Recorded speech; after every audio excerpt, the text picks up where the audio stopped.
visit or work with Parker's Kitchen. Your support makes a difference. You've helped us rank as Best Workplace in America. None of this happens without you. Thank you. Live from Augusta, you're watching News 12 Live at 5. Live at 5, TechNet may not be the easiest event in downtown Augusta to see, but its impact is extremely important. Good evening, I'm Wrdw. And I'm Meredith Anderson. That you might be able to see. The annual conference in Augusta with assistance from the U.S. Army Cyber Center of Excellence is designed to help with communication and networking at the Convention Center downtown. Your Audrey Dickerber provides us a unique look at how the conference plays a huge role for us in a cyber hotspot of the nation.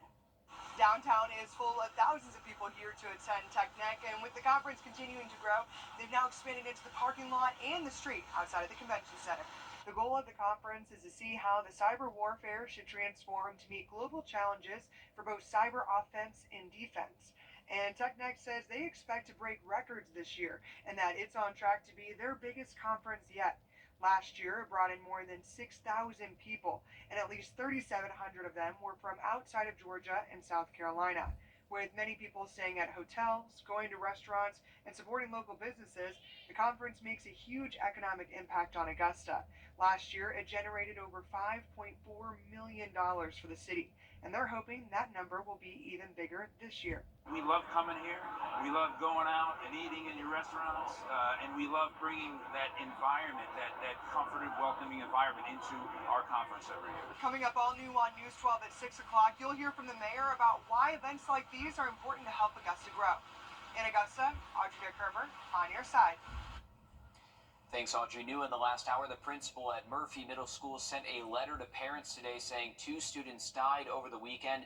In the letter, Principal Kyler says that grief counselors will be on site for students if they need to talk. Of course, we're continuing to follow that, and we'll bring you updates as we learn more. Well, it's been another beautiful day across the region. We have high temperatures anywhere from the upper 6 around that full forecast. All right, thanks, Riley. New in the last hour, a murder suspect was arrested in connection to the death of a teenager from Rennes. 18-year-old Malcolm Bryant was arrested in connection to the death of 16-year-old Sadiq Brown. But officials are still looking for a second suspect in connection to Brown's death. The sheriff's office says that Kieran Walters still has an active warrant for his arrest in connection to the murder charge. Deputies say he is known to be around the Harrisburg neighborhood and is considered armed and dangerous. The Richmond County Coroner's Office said Brown was shot on the evening of July 5th and died at the hospital later that night. West of Atlanta today, a Carroll County deputy is in critical condition after being shot in the line of duty. Officials say the deputy was shot in the head in Carrollton while serving a search warrant for the GBI. Investigator Taylor Bristow was airlifted to Grady Hospital with serious injuries. In an update, the sheriff's office says the suspect is dead, but they aren't saying yet how the suspect died. Bristow has been with the sheriff's office for 6 years now. A school was also impacted by the shooting nearby. Immediately after the incident, we put a soft lockdown on Central High School and neighboring schools just in case, but we realized very soon that the suspect was deceased and there's no danger. Georgia Governor Brian Kemp took to X to give his sympathies to the deputy and his family. That shooting comes shortly after Georgians and law enforcement came together in a show of support as people lined the streets late last night to mourn Paulding County Deputy Brandon Cunningham, who was killed over the weekend. Law enforcement from all over the state joined a ceremonial police procession that stretched for nearly 40 miles. It escorted Cunningham from the GBI headquarters in DeKalb to a funeral home in Hiram. A man from Paulding County spoke about his appreciation of law enforcement. This man was called to a scene to assist somebody in distress and was met with life-ending force. They put themselves in situations that could result in today, and we cherish them. The 30-year-old father of 2 was responding to a domestic call at the time. Authorities say the 42-year-old suspect died of a self-inflicted gunshot wound after a standoff. Cunningham's brother also said in a statement, quote, "Our only wish is for Brandon's name and heroism to be remembered, rather than to make this about us." Back here at home, the Aiken County Sheriff's Office says a man faces assault, attempted murder, and other charges from an incident in Wrdw. Officials say that 30-year-old William Price put a gun to someone's head, forced them out of their car, and took off with it. It happened on Ralph Green Drive. A different victim says Price kidnapped them, not allowing them to leave the vehicle, and that he shot at the victim when they tried to run from him. And the Aiken Department of Public Safety responded to 2 shootings less than 2 miles away from each other last night and early this morning. It's not clear if these shootings are related. Authorities say a man was taken to the hospital at the scene of this morning's shooting at the Colts Crossing Apartments. While last night officers responded to Alfred Street and found damage, but no one was hurt. The Barnwell County Sheriff's Office has charged a man with involuntary manslaughter related to the overdose death of a Barnwell woman from last year. 52-year-old Brian Maximique is charged with distribution of fentanyl related to the 2023 death of 42-year-old Wendy Fogel. Now, during the investigation, authorities arrested him and said he confessed to selling Fogel drugs. Hundreds of preschoolers in South Carolina are suspended every year. And studies report actions like these in childhood can have a detrimental impact on kids' development and academic future. Our State House reporter Mary Green has the details from Columbia. Recently, a group of state lawmakers, agency heads, and citizens known as the Children's Committee has been taking a closer look at preschool suspensions across South Carolina. One committee member calls new data on this issue pretty alarming. Those young people, for whatever the reasons are that are getting them suspended, those reasons don't go away, and the problems generally manifest themselves in greater percentages. The problems don't fix themselves as they get older, they get worse. On Tuesday, the committee received updated data on preschool suspensions, along with survey results from school districts on what these suspensions look like and what they believe should be done to address it. According to the report, children of color and boys in South Carolina face disproportionately higher rates of preschool suspensions. Data shows the number of preschool suspensions overall in the state has risen post-pandemic, with around 1,000 3K and 4K students receiving at least one in-school or out-of-school suspension last school year. But some say this data alone doesn't tell the whole story, because more students are also enrolled in 4K programs than before. I'm actually encouraged by that. From 2018 to 2024, we're at that 4%, 1% in ISS. So it's not like this is a problem that is drastically increased or since the pandemic. It's been pretty consistent since the data on this chart. And among school districts' recommendations for addressing this issue, we're putting more behavioral interventionists in preschools, developing a standard preschool code of conduct, and additional tools they could share with parents. Reporting from the State House, I'm Mary Green. In recent years, South Carolina has held the title of the state where preschoolers are most likely to be suspended, but the head of the Department of Social Services notes they don't know if South Carolina's definition of a suspension is different from other states, so that title might not be entirely accurate. Riley? Well, we are looking at this nice weather pattern to stick around most of the week, and high temperatures actually cooling off even more heading into tomorrow. A full look at that forecast just after break. Time and temp. Brought to you by your First Alert weather team. Introducing the First Alert Radar Network. With up to 10 times the resolution of other local radars and technology that can pinpoint right down to your street. First just got faster. Refresh your space. It's still summer, so we have a bit of time, but you might notice some changes to your lawn as we get closer to the fall, and this is not a good one. That could be from army worms. Army worms. Well, they are the worms they're about 1 inch long with gray and white markings here. They are known for causing damage to lawns that can look like the effects of a drought at first, but as more move in, the damage can grow. Yeah, other indicators of army worms include large numbers of caterpillars early in the morning or late in the evening, along with more birds and wasps feeding in your lawn. They do not stop at just the grass, so that's something to watch out for. And Riley, you've had a fun experience with some of these army worms, you say. Unfortunately, so they took out my oak tree. My oak tree is just about 3 or 4 years old, so it's about this high. But I woke up one morning, I looked out, and all the leaves were completely gone off of it. Walked out there and saw those guys just kind of on every branch. But so they could definitely take out a tree overnight. And the big thing is, unfortunately, they do eat Bermuda grass too. So hopefully they don't impact your lawn. I have heard from a lot of other people that they are around the area, so be on the lookout for those army worms. We have high pressure and control more than a couple days. Thanks, Riley. Myrtle Beach's 5th Ocean Outfall project started yesterday. That started along the street of 24th Avenue North. Both people living near the beach and visitors hopeful for a cleaner beach. Ashley Listrom reports. We always knew it was like storm runoff, so we thought it was probably okay. It was just going to the ocean, but I think we're rethinking that. Some folks enjoying a beach day tell me they used to play in the runoff water going into the ocean until they learned where that water came from. We're not letting the little ones go in it. The city tells me a mixture of water and trash from the streets and parking lots drains down in dumps right here into the beach.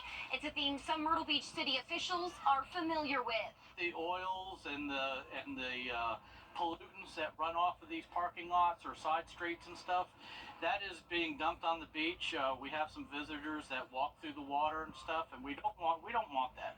It gives us a really bad perspective of how people view the beach. The city's infrastructure projects manager, Chris Miller, says the new ocean outfall will replace 11 stormwater pipes currently on the beach, consolidating them into one big pipe that will extend 1,500 feet out to sea.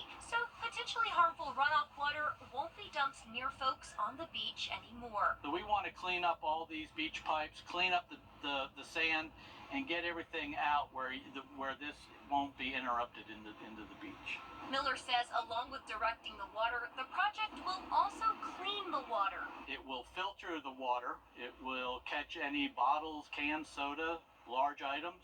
It will also filter some of the sand and items. It's a project some visitors, like Lucinda Loomis from Rushville, New York, say they're happy to see take place. I imagine with the fuel that drips in oil and things, herbicides for your lawns and stuff, it's probably not the best water. It's got to go somewhere. The project will be constructed in steps, and you'll see equipment on the beach by September, and then the pipe will start to be installed in October. Until then, officials say they're just asking for your patience. A couple months of construction activity will lead to a couple years or 100 years of enjoyment. The street end of 24th Avenue North will be temporarily closed, but you can still visit the beach around the project, which is set to be complete by January 2026. The city of Atlanta released the results of an independent audit into MARTA. Now, MARTA's response to the findings coming up after a short break. First Alert Radar, powered by Jim Hudson Automotive Group. Buy more, save at Guesting Exchange. MARTA and the city of Atlanta are going back and forth, and the city published the results of an independent audit of MARTA. That audit's results say that MARTA may owe about $70 million when it comes to funding future projects. Asia Wilson has more, including MARTA's response. The city of Atlanta published an independent audit on the More MARTA Atlanta sales tax program. While it says millions of dollars were misspent, MARTA is saying they disagree with how a firm calculated their spending. The More MARTA sales tax program was approved by voters in 2016. It was meant to use taxpayer dollars to fund projects like new rail stations or bus rapid transit. However, the audit claims MARTA often dipped into the pool of money for daily operations. The audit was conducted by the firm Malden & Jenkins. They made 10 recommendations for MARTA, including better record keeping, which MARTA has already begun implementing. Now, MARTA is firing back, saying the firm's calculations are wrong. In a statement, they claim a flawed methodology was used, resulting in what they believe are false calculations. Now, the transit agency also, quote, says it is critical that MARTA have stability and certainty in the decision-making process for the program to be successful, reducing ancillary agreements and ensuring a clear, consistent framework will support overall success of the program. Now, Marta said that despite the claimed errors, it will continue to work in good faith with the city to improve and strengthen the overall success of the MARTA Atlanta program there. Officials in the city of Charleston are trying to protect pedestrians and cyclists on some of South Carolina's most deadly streets. Officials say intersections in the Calhoun Street corridor in downtown Charleston see a high number of crashes. And Smart Growth America says the Charleston to North Charleston metro areas rank 9th in the nation for pedestrian deaths. City officials are hoping adding AI traffic cameras will help keep students, people, and those in the nearby hospital district safe. Once data is collected, it gives you a pattern or behavior that you could pick up on and begin to make adjustments to the corridor or the traffic signals. City leaders are using more than $900,000 in federal SMART grant funding for the project. The grant funds smart technology systems for transportation around the nation. Riley? Well, it is Tuesday, which means we are back with our latest Sunshade winner, sponsored by Plunkett Heating and Air. Congratulations to Georgia Hobbs from Thompson, Georgia. To enter to win your own sunshade, just go to WRDW.com and we'll announce these winners every Tuesday and Thursday live at 5. Stick with us and look at the forecast just after the break. You have wall crap.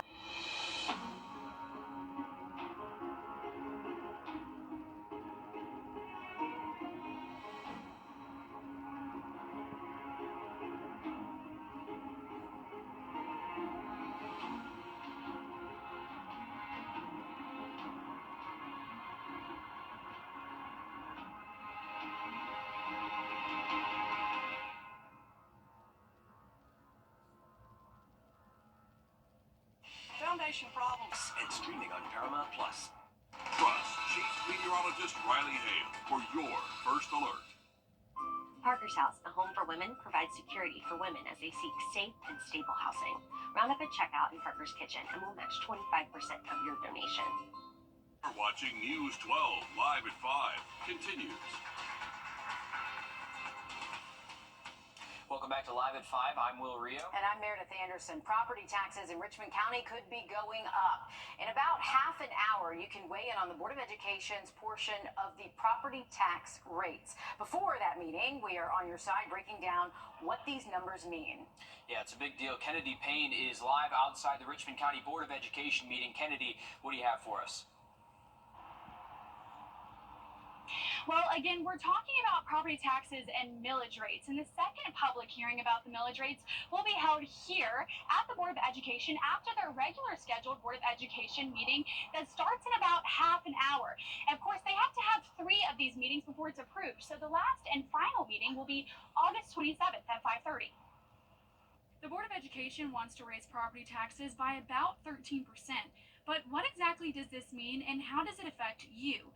Essentially, the Board of Education wants to increase the millage rate from 16.493 to 18.33 mils, meaning if your home is valued at $200,000, you would have a $13.93 monthly annual increase in taxes.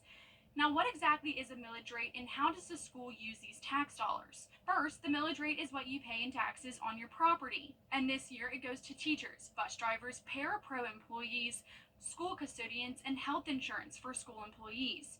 We hear from people on both sides of the issue. I just hope and pray that they listen to what the people say to them, and instead of taxing the taxpayer, the people who is owning the property, that is paying the salary for everything.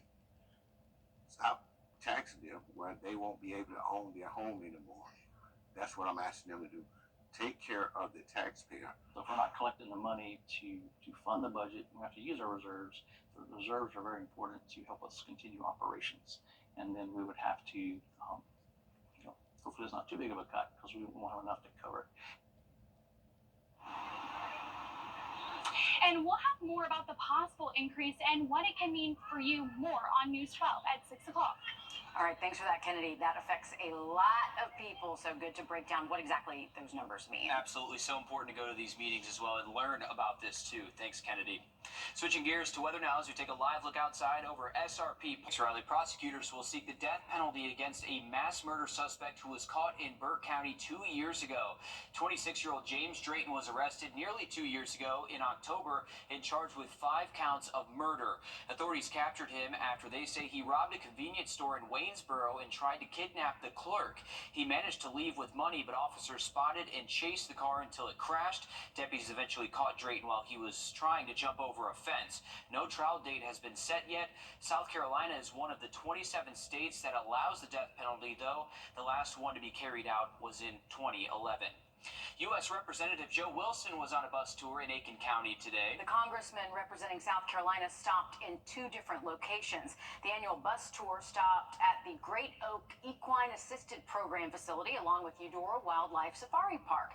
He is traveling through the 2nd Congressional District, and we spoke to 2 employees at Great Oaks who spoke about how the visit also benefited them. It just gets the word out. It really helps us not be just a green barn on the hill. It allows people to see what we do here. The doors are always open. The gates are always open. We want people to learn and know about what we do here. Congressman Wilson's bus tour runs for the next 2 days as well. A heads up for drivers, the roadwork for the Savannah River Bridge project is continuing. Tomorrow night, the single-lane closures on I-20 East will start 1 hour later, but they finish at 7 in the morning still, so you might run into that on your morning commute. Thursday, the lane closure on I-20 West will start an hour later. Both closures will end at the same time like they have all week. And the closures in downtown Augusta, they are still in effect as well through Friday for TechNet. Reynolds Street will be closed between 9th and 10th Street. The detours in downtown are in place to send traffic around to Broad Street. 143 Ministries has decided to not establish a location at Rockford Drive in Grovetown. The ministry pulled their application for rezoning today. Its mission is to help people who struggle with substance abuse. It was going up for review in front of commission tonight. We've reached out to 143 Ministries on their next steps, but have not heard back yet. The AT&T strike is in its 5th day now. We saw and heard from workers in Augusta and Aiken about their thoughts on the strike. Nearly 17,000 technicians and other communication workers went on strike, arguing that the company is not bargaining in good faith. Workers around the Southeast are speaking up, including ones in Columbus, Georgia. I would like to say that we want to get back to work. We love our customers. We love the service that we do. And it's unfortunate that we have to be out here. The workers say it's an indefinite strike and filed an unfair labor practice charge with the National Labor Relations Board. It's the debut for the newest facility at Greenville Technical College. Prisma Health donated $1.5 million for the new space. The goal of the new Prisma Health Center for Health and Life Sciences is to help get more people into the healthcare field. And leaders spoke about how excited they are when it comes to this partnership. We want to be a difference here in South Carolina. We know that we can't do it alone.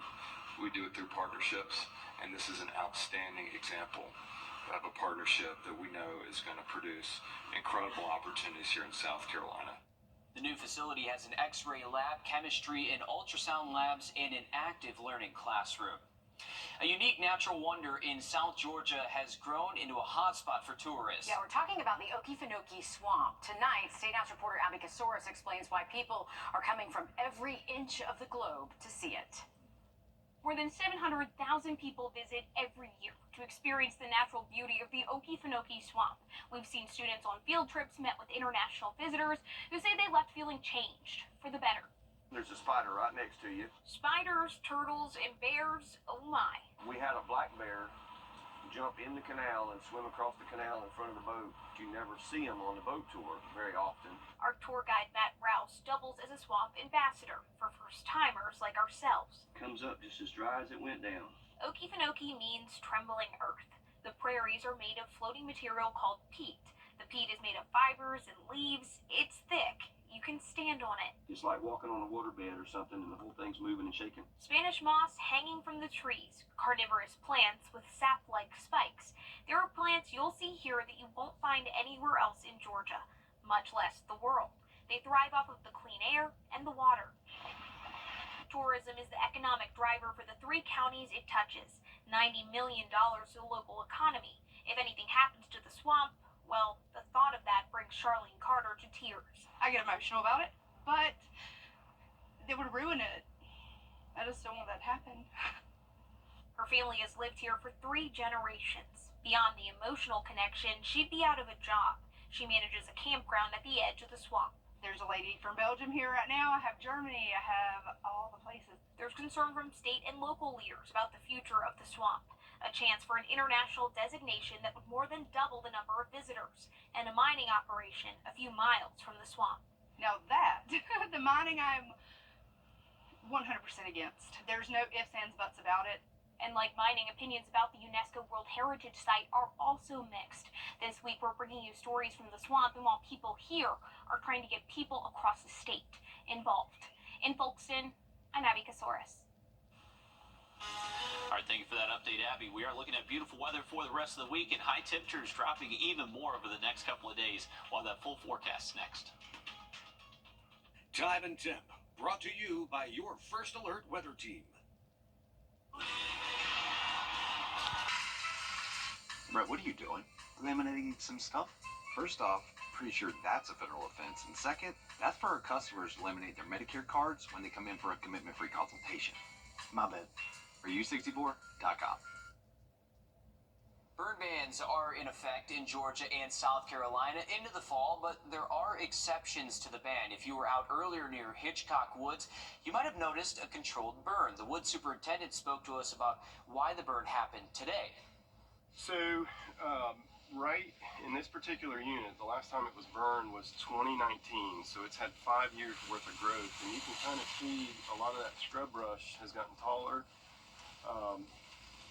Fire basically sorts out the survival of the fittest, and it takes away the competition. And Riley, you were out there today too, kind of observing and getting more information about this.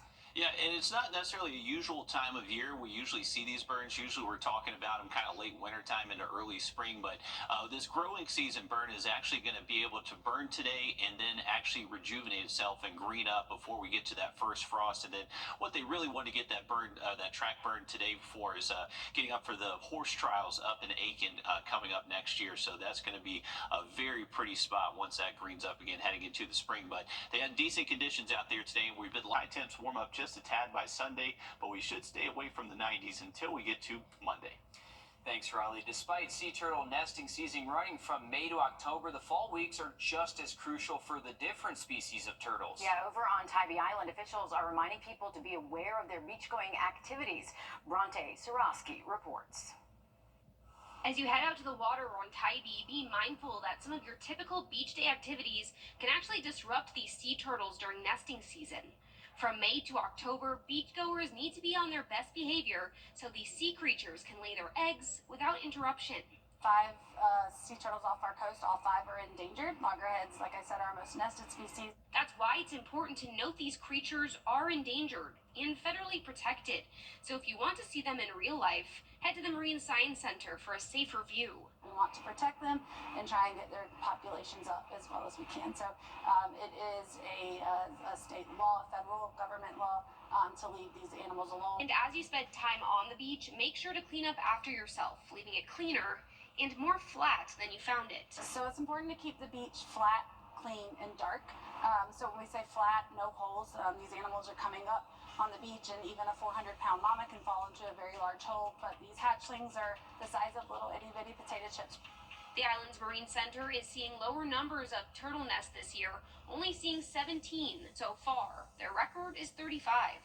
They say that's normal, though, and hope to see those numbers increase in the next few years. We all know fake reviews are all over Amazon and Walmart and some of the other places you shop online, but they're not easy for us to spot. I'm Jamie Tucker, coming up with a tool that can sniff them out and make shopping safer. First Alert Radar, powered by Jim Hudson Automotive Group. We've been helping families in need for over 60 years. and we can help yours. Blaze Macaroni Magruder and Kitchens, our family helping yours. Refresh your space with me at Ashley. Together, we have over 60 years of bankruptcy experience. I'm certified by the American Bankruptcy Institute. Experience counts. Blaze Macaroni Magruder and Kitchens, our family helping yours. If you're like most people, you look at a product review on Amazon before deciding which item you're going to buy. And we all know that a large percentage of online reviews are fakes. Sellers purchase positive reviews and even buy bad reviews to post on their competition's products. A little surprising, right? I mean, yeah, Maybe a not in little this day and age, though. Yeah, okay. Well, I look at them, so I do may be look fooled at them, here. too. I may be fooled. But our consumer tech reporter, Jamie Tucker, has found a tool that identifies fake reviews to make shopping easier. What the Tech, sponsored by Augusta Preparatory Day School. Multiple reports say about 40% of all online reviews are fakes. Some are written by AI, some by people who work at the company, and some who are being paid to write good reviews. Well, this website tool called FakeSpot sniffs out the fake reviews and reports them back to you. A FakeSpot is a browser extension. If you've never installed one, visit the Chrome store or this puzzle piece icon in Firefox and search for FakeSpot. It's easy to install. As you shop, FakeSpot searches through the reviews looking for what sounds legitimate and what doesn't. It also looks at how many reviews a product is getting. This security camera has had over 21,000 reviews written in 4 days. Seems fishy. So are 1,000-word reviews. Who writes those? It's information none of us would have time to gather on our own. FakeSpot discovered only about half of the reviews on this camera are reliable. Now, the grades you see there are not for the product itself. It's only on the reliability of the reviews that the product has received. A FakeSpot is a free tool. It does gather some of your information and might earn affiliate revenue if you buy a product from a product link. FakeSpot does have a couple of smartphone apps, but I found that they are a little difficult to use. It's much easier to install these extensions in the Chrome browser, Firefox, and just let it run while you shop. I'm Jamie Tucker, and FakeSpot is the app of the day. In its analysis of the shopping sites, FakeSpot says the worst categories for fake reviews are in small electronics and some back-to-school supplies.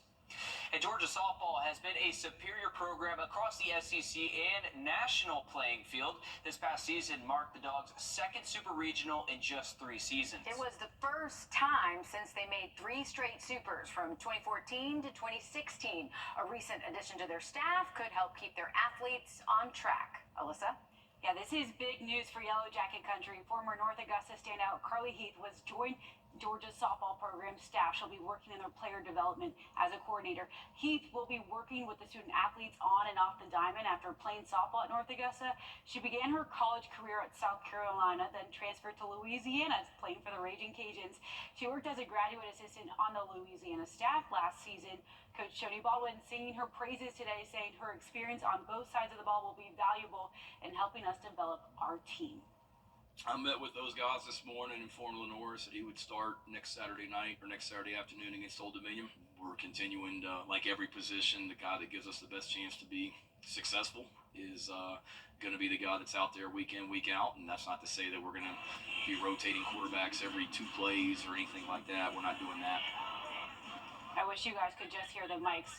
Will just gave a woohoo, so you know it gets his vote there. Shane Beamer officially naming Lenore Sellers as the starting quarterback this season. Sellers has been in a position battle all camp with Auburn transfer Robbie Ashford. He'll now serve as backup. Beamer says he likes Sellers' consistency, among others, but we'll get to that at 6 p.m. We'll be right back after this. When the classic...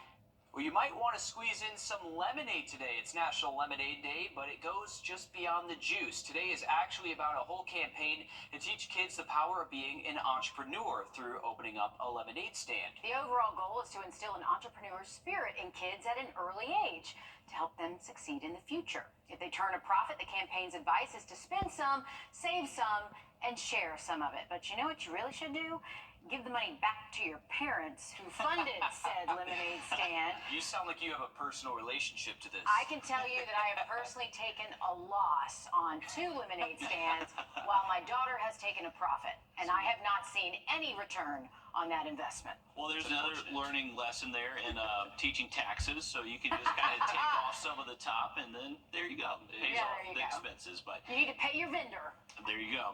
Hey, we got a beautiful afternoon to set up a lemonade stand, and we should have nice weather for lemonade stands the rest of the weekend to the weekend. Generally sunny skies out there. Temperatures have cooled off to the 80s now. We should drop into the 70s over once we get past sunset tonight, and actually waking up in the 60s all the way through the weekend. All right, thanks, Riley. Stick with us. Much more news, weather, and sports coming up after a short break on News 12 at 6 o'clock.